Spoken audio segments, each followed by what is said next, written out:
तो आइए बच्चों, आज हम लोग 41 नंबर प्रश्न से आगे के प्रश्नों को देखेंगे। इसके पहले पार्ट 1 में हम 40 नंबर के प्रश्न तक को देख लिए थे और ये है पार्ट 2।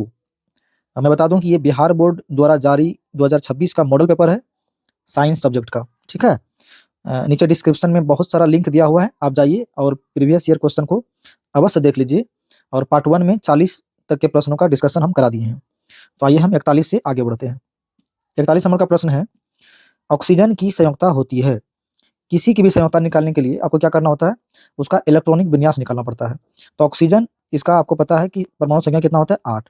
जब इसका इलेक्ट्रॉनिक विन्यास निकालेंगे कितना होता है, 2 6। तब देखेंगे कि इसको अष्टक पूरा करने के लिए और कितना इलेक्ट्रॉन चाहिए, 2 इलेक्ट्रॉन चाहिए। इसलिए इसकी क्षमता कितनी हो जाएगी, 2 हो जाएगी। ऑप्शन सी सही हो जाएगा। ठीक है। चलिए अगला प्रश्न, 42 नंबर का प्रश्न है, गंधक की परमाणु संख्या। गंधक की परमाणु संख्या होता है 16। ऑप्शन सी से हो जाएगा। 43 नंबर का प्रश्न है, अभिक्रियाशील जो समूह दिया हुआ है इसको कहते हैं, क्या कहते हैं, तो एल्डिहाइड समूह, ईथर समूह, एल्कोहल समूह, कार्बोनिल समूह। इसका सही आंसर हो जाएगा कार्बोनिल समूह। ठीक है, CO और ये डबल बॉन्ड। आगे 44 नंबर का प्रश्न है, बिल्डिंग में किस गैस का उपयोग होता है, तो इसका सही आंसर हो जाएगा एथाइन। ऑप्शन बी सही हो जाएगा। अगला प्रश्न, कार्बन आवर्त सारणी के किस वर्ग का सदस्य है, तो 14 हो जाएगा। ऑप्शन डी से हो जाएगा। ठीक है। अगला प्रश्न, 40 नंबर का प्रश्न है, एथाइन में कार्बन कार्बन परमाणुओं के बीच कितने सहसंयोजक बंधन होता है। देखिए ये एल्काइन समूह का है। ठीक है। आपको पता है कि एल्केन में सिंगल बॉन्ड और एल्किन में डबल और एल्काइन में ट्रिपल बॉन्ड होता है। तो इस हिसाब से इसका आंसर हो जाएगा ऑप्शन सी हो जाएगा, 3। ठीक है। चलिए अगला प्रश्न है 47 नंबर का, बोल रहा है कि निम्नलिखित में कौन सबसे अधिक क्रियाशील हाइड्रोजन है। ये सभी हाइड्रोजन है, जितना भी ऑप्शन में सब हाइड्रोजन है। तो इसका जो सबसे अधिक क्रियाशील है वो हो जाएगा इसमें फ्लोरीन। क्या हो जाएगा, फ्लोरीन। आपको हम क्रमानुसार लिख देते हैं। सबसे अधिक क्रियाशील क्या है, फ्लोरीन है। उसके बाद हो जाएगा क्लोरीन और उसके बाद हो जाएगा आपका ब्रोमीन, ब्रोमीन और सबसे कम हो जाएगा आयोडीन का। ठीक है, ये क्रम आप याद कर लीजिए। ठीक है। फ्लोरीन के विषय में एक और प्रश्न आता है कि विद्युत ऋणात्मकता सबसे अधिक होता है किसका, तो फ्लोरीन का होता है। आगे 48 नंबर का प्रश्न है, आवर्त सारणी में कितने आवर्त है। आवर्त कहेगा तो 7 बताना है। यहाँ से प्रश्न आता है आवर्त 7 और वर्ग पूछेगा, वर्ग तो आपको बताना है 9। आवर्त 7 और वर्ग 9। आधुनिक में पूछेगा, अगर आधुनिक आवर्त सारणी के बारे में कहेगा वर्ग, तो आधुनिक कहेगा तो इसमें भरना है वर्ग कितना, 18। ध्यान देना है, आवर्त हमेशा साथ ही रहेगा। मेंडलीव के आवर्त सारणी में वर्ग 9 और आधुनिक आवर्त सारणी में वर्ग 18। 49 नंबर में पोटेशियम की परमाणु संख्या 19 है, इसकी संयोजकता क्या है। संयोजकता निकालने के लिए आपको क्या करना पड़ता है, इलेक्ट्रॉनिक विन्यास निकालना पड़ता है पहले। तो देखिए परमाणु पोटेशियम जो है ना 19, अगर इसको हम क्या करेंगे, इसका इलेक्ट्रॉनिक विन्यास निकालेंगे कैसे होगा, 2 8 10 हो गया और फिर आपको 10 8 18 और 18 1 19। तो अंतिम कक्षा में कितना इलेक्ट्रॉन है, 1 है। इसलिए इसकी संयोजकता कितना हो जाएगा, 1। ऑप्शन ए सही हो जाएगा। ठीक है। आइए अगला प्रश्न 50 नंबर का, आधुनिक आवर्त सारणी में ऊर्ध्वाधर स्तंभों की संख्या। अभी अभी प्रश्न था वर्ग, तो आधुनिक ये वर्ग इसको कहा जाता है, ऊर्ध्वाधर स्तंभ है ना, ऊर्ध्वाधर इस वाले को बोलते हैं ऊर्ध्वाधर स्तंभ यानी वर्ग, और इस वाले को बोलते हैं जो क्षैतिज कतार है, अर्थात इसको बोलेंगे आवर्त। तो ये होता है 7 दोनों में, आधुनिक में भी और मेंडलिक में भी। यह आधुनिक कहेगा तो आधुनिक में जो वर्ग है वो 18 हो जाता है। ठीक है। तो इस हिसाब से ऑप्शन डी सही हो जाएगा। लेकिन अगर ये मेंडलिक के बारे में पूछा जाता तो यहाँ पे नो आंसर होता। ठीक है। आगे बढ़ते हैं। 51 नंबर का प्रश्न है, निम्नलिखित संकेतों द्वारा व्यक्त तत्वों में कौन सा धातु है। धातु आप देख लीजिए, यहाँ पे यहाँ धातु का संकेत नहीं लिखा है, ABC के रूप में दिया हुआ है। यहाँ ए है, यहाँ बी है, यहाँ सी है, यहाँ डी है। तो आप देख सकते हैं यहाँ 8 है। 8 किसका होता है, परमाणु संख्या। नीचे जो है ना परमाणु क्रमांक दिया हुआ है, तो समझ जाइए कि ये होगा ऑक्सीजन आपका, ये कार्बन है, सी सॉरी यहाँ क्या दिया हुआ है, 6 दिया हुआ है, तो कार्बन ही होगा, ये कार्बन ही है। ठीक है। यहाँ 9 है और यहाँ क्या है, 12 है। तो 12 पता है आपको, मैग्नीशियम का परमाणु संख्या कितना होता है, 12। तो ये हो जाएगा आपका सही आंसर बी। ठीक है। कैसे हो जाएगा, एक बार फिर से बता दें कि यहाँ पे नीचे जो है ना परमाणु क्रमांक रहता है, तो ये 12 बता रहा है कि ये मैग्नीशियम धातु है, ये धातु है। अगला प्रश्न, निम्नलिखित में वनों पर आधारित उद्योग कौन सा है। कागज उद्योग, टिम्बर उद्योग, लाख उद्योग, ये सब हो जाएगा इनमें से सभी, डी। अगला प्रश्न है 53 नंबर, सिंचाई के लिए पौधों को ठीक जड़ों के समीप जल पहुंचाने की तकनीक। तो ये होता है ड्रिप तंत्र, ये इसी को बोलते हैं टपकन सिंचाई। ऑप्शन सी हो जाएगा यहाँ। ठीक है, ड्रिप। 54 नंबर का प्रश्न है, उत्तराखंड में चिपको आंदोलन किस वर्ष प्रारंभ हुआ था, 1973 में। ऑप्शन बी सही हो जाएगा। 55 नंबर क्वेश्चन है, कवक में पोषण की कौन सी विधि हो जाएगी, तो इसमें हो जाएगा क्या, इसमें हो जाएगा मृत जीव, मृत पोषित, ए नंबर ऑप्शन। ठीक है। अगला प्रश्न है 56 नंबर का, निम्न में से कौन एक जैविक प्रक्रम द्वारा अपघटित होने वाला पदार्थ है। तो अपघटित होने वाला पदार्थ है मृत घास पत्ते, ये अपघटित हो जाएंगे। पॉलिथीन और रबर ये नहीं होंगे।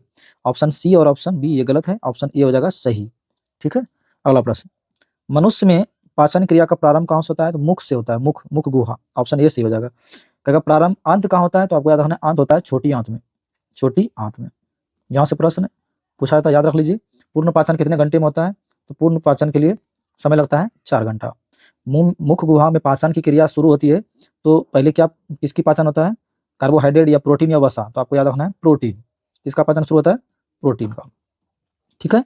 चलिए, छोटी आंत में पूर्ण पाचन, समय 4 घंटा। ठीक है। भोजन को पचने में कितना समय लगता है, 4 घंटा। आगे बढ़ते हैं। 58 नंबर का प्रश्न है, सजीवों में पाए जाने वाले जैव प्रक्रम श्वसन, पोषण, प्रजनन ये सभी प्रक्रम होते हैं सजीवों में, इसलिए ऑप्शन डी सही हो जाएगा।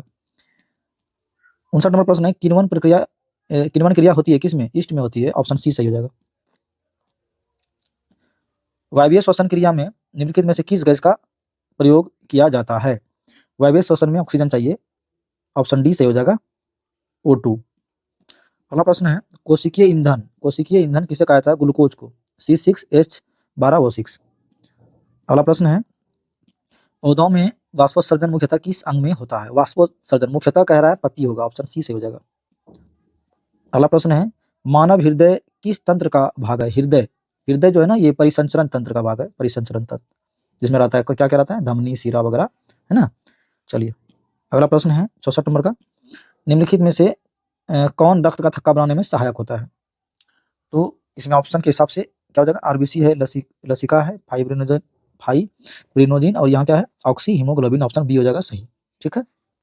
यहाँ पट्टी कानू रहता है तो वो भी सही होता है, एक होता है पट्टी कानू, पट्टी कानू। ठीक है, ये भी सही होता।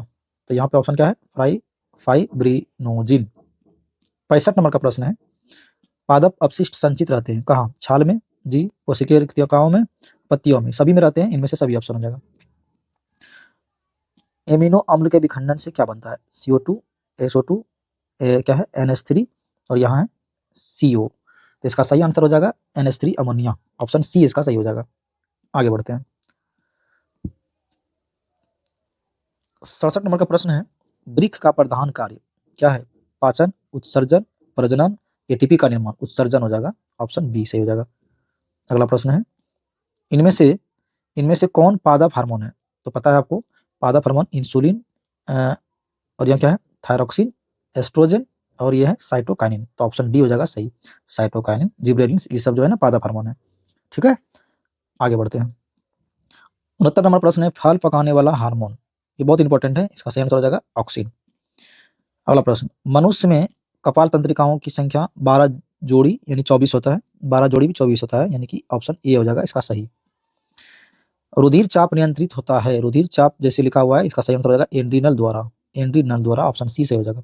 अगला प्रश्न है 72 नंबर का, हाइड्रा में प्रजनन किस विधि द्वारा, हाइड्रा में प्रजनन किस विधि द्वारा, तो इसका सही आंसर हो जाएगा, इसका सही आंसर हो जाएगा मुकुलन, ऑप्शन बी, हाइड्रा में मुकुलन। ठीक है। आगे बढ़ते हैं। 73 नंबर का प्रश्न है, पुष्प में नर प्रजनन अंग, नर और मादा होता है ना, तो नर में क्या हो जाएगा, नर में हो जाएगा पुंकेसर, क्या हो जाएगा, पुंकेसर, ऑप्शन ए हो जाएगा सही। अगला प्रश्न है, शुक्राणु बनता है कहाँ बनता है, वृषण में बनता है, ऑप्शन डी सही हो जाएगा। अगला प्रश्न, जीवों की उत्पत्ति के पहले पृथ्वी पर निम्नलिखित में से क्या नहीं था, ऑक्सीजन नहीं था, है ना, ऑप्शन सी सही हो जाएगा। अगला है, आर्कियोप्टेरिक्स के संबंध में निम्नलिखित कौन कथन सत्य है, यह एक जीवाश्म है, इसके जबड़े में दांत और अंगुलियों में नख थे, दोनों सही है, इनमें से सही सभी हो जाएगा, है डी। अगला प्रश्न 77 नंबर का, इसमें क्या बोल रहा है, निम्नलिखित में से कौन प्राणी अपना लिंग बदल सकते हैं, घोंगे, कुछ सरीसृप, कुछ पक्षी भी होंगे, कुछ घोंगे भी होंगे, लेकिन यहाँ कुछ नहीं लगा हुआ, इसलिए ऑप्शन बी सही हो जाएगा। निम्नलिखित में कौन पर्यावरण के अंतर्गत आते हैं, जलमंडल, स्थलमंडल, वायुमंडल, ये सभी आ जाते हैं। मैदानी पारिस्थितिकी तंत्र में मेढक किस प्रकार का उपभोक्ता है, द्वितीय उपभोक्ता, ऑप्शन बी। अंतिम नंबर का प्रश्न है, निम्नलिखित में कौन एक जैव उन्मूलीकरण पदार्थ है, DDT, ऑप्शन ए हो जाएगा इसका सही आंसर। ठीक है। तो हम लोग क्या किए, बिहार बोर्ड द्वारा जो जारी था मॉडल पेपर उसको हम लोग कंप्लीट देख लिए हैं, 1 से लेकर के 80 नंबर का प्रश्न को देख लिए हैं। और बाद 2025 और 2024 का साइंस का भी PYQ मैंने करा दिया है, और अगर आप नहीं देखे हैं तो आप अवश्य देख लीजिए और अपना कमेंट में राय जरूर दीजिए। ठीक है, धन्यवाद।